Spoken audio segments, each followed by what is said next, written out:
10. Dictation and inspiration. The dictation theory of inspiration brings to focus some of the central issues concerning the doctrine of inspiration.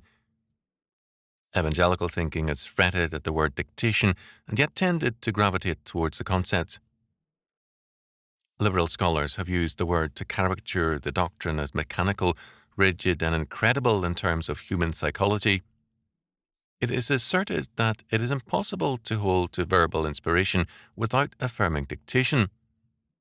If God has indeed inspired every word of the original text of the Bible, then every word is in some sense dictated by God, and the biblical authors, therefore, are no more than stenographers who mechanically and impersonally took down the Lord's dictation word for word in every jot and tittle.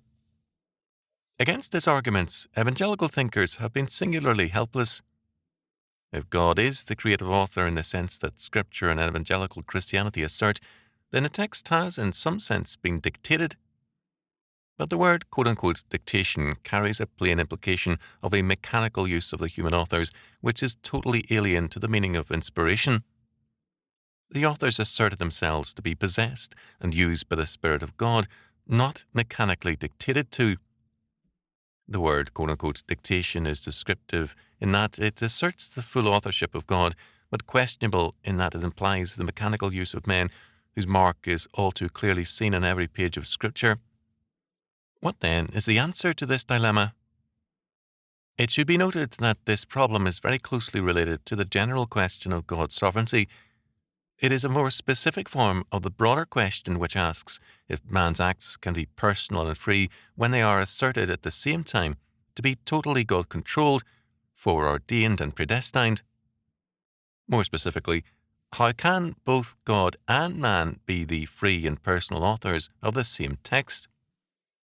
Must we say that the activity of God goes so far and no further, or must we assert that the activity of God and man are simultaneous and coextensive, and yet somehow both fully personal? Historically, the problem has arisen with a special intensity wherever the absoluteness of God has been denied in proportion as the freedom of man is maintained. It is therefore a byproduct of the basic problem of theology, the doctrine of God. As a result, it is not surprising to find that the answer to this dilemma is to be found in the philosophy of Van Til as he deals with the basic problems of the doctrine of God and epistemology. The common assumption of men is that the universe is impersonal and that God and man alone are personal.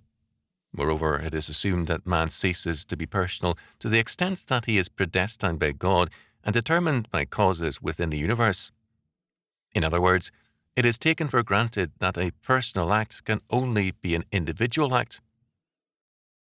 As Van Til states it, the assumption is that, quote, a personal act of man cannot at the same time, but in a different sense, be a personal act of God. It assumes that either man or God act personally at a certain time and at a certain place, but that they cannot act personally simultaneously at the same point of contact. That personal activity on the part of man must always be at the expense of the personal character of that which surrounds him. End quote. A tremendous fallacy is involved in this point of view. First of all, it depersonalizes the universe which surrounds man and assumes that it has an existence which is independent of God. But if God created all things, then all creation is understandable and has meaning only in terms of God and His creative purpose. And if all things have meaning only in terms of God and have no independent domain of meaning or existence, but are creatures and creations only, then the personal God gives personal meaning to all things. We live, therefore, not in an impersonal but highly personal universe because the sovereign God is a personal God. Whenever and wherever we deal with the universe and the things therein, we are at the same time dealing with the personal God.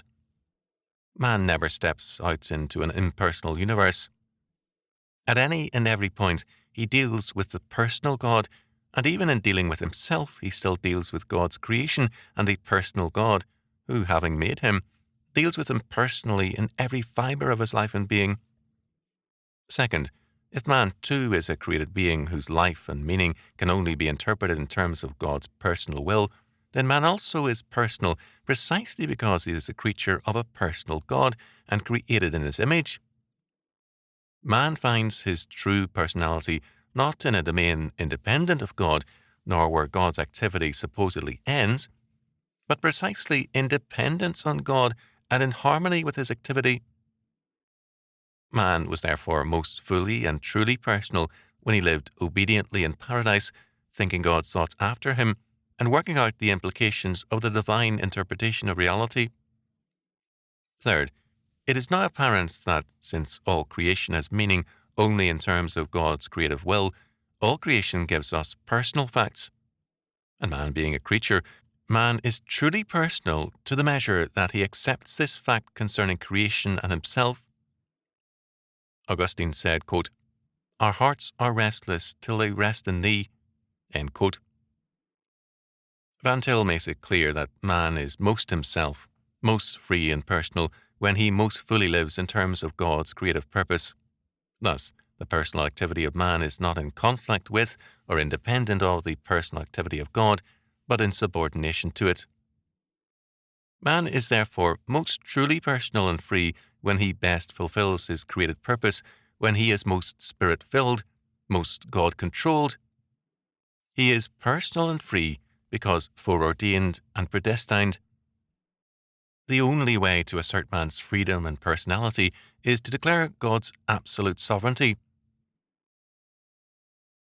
This makes clear what the doctrine of inspiration involves. The writings of David, Jeremiah, Ezekiel, and Paul are fully free and personal precisely because they're fully inspired. If we possessed non-biblical and uninspired writings of these men, they would indeed be of interest, but markedly less personal and less revealing of these men. Thus, the word, quote, dictation, end quote, is accurate in implying God's authorship, but wholly erroneous in its inference that man's role was mechanical, rigid, and impersonal. Because man is a created being, he is free to the measure that he fulfills his created purpose to glorify God and enjoy him forever. The more godly we become, the more freely and personally we live. And the writers of Scripture were most fully and freely themselves, most personal, when they were inspired of God to write the inerrant Scripture. Failure to understand the significance of the doctrine of inspiration means, therefore, a failure to understand the doctrines of God and man. The whole of man's life is part of the personal creative activity of God, and, as a result, the free and personal activity of man. Their areas of personal activity are not exclusive and isolated, but coextensive and simultaneous. Inspiration, hence, is no mechanical procedure, but the authoritative work of the personal God by means of the fully personal and free activity of man. As such, the doctrine is of tremendous importance, not only in terms of our conception of Scripture, but also our conception of God and man.